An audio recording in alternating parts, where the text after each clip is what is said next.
Party switch, elaborate on that a little bit more.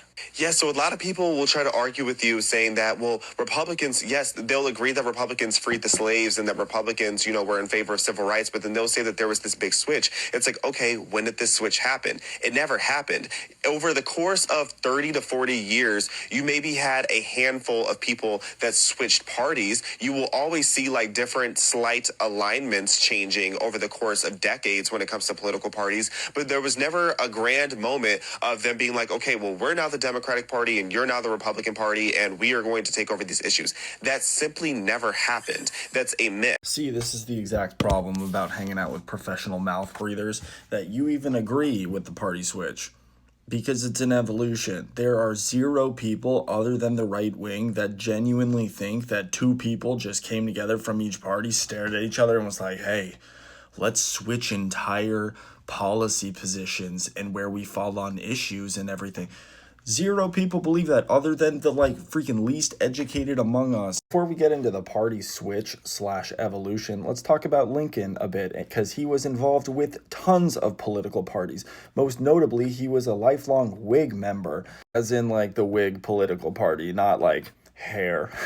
1958, Lincoln challenged Senator Stephen Douglas for his political seat, where in that debate, Stephen Douglas accused Lincoln of being an abolitionist, meaning abolishing slavery, in which he responded with all of this. Feel free to pause to read while he talks about how white people are superior and also has superior physical attributes. Quick question, do you guys have working eyes and a functional brain? This is the election map of 1920.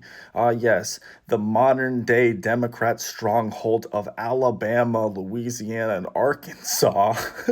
I mean, do I even really need to prove how that has changed since?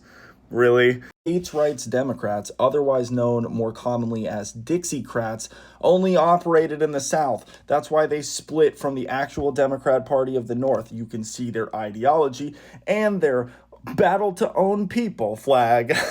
Now, if you notice what they believe in, the ideology as well as the dates there, you understand that this states' rights Democrat Party actually merged into the modern day Republican Party. Because nobody got behind states' rights Democrats, they ended up using throughout the 50s and 60s the Southern strategy to appeal to racist white voters to join the modern day Republican Party. This was developed exclusively by Republican politicians like Richard Nixon and Barry Goldwater, which again, visual representation of who they're trying to target. You can cry about it, but that doesn't change history and the facts.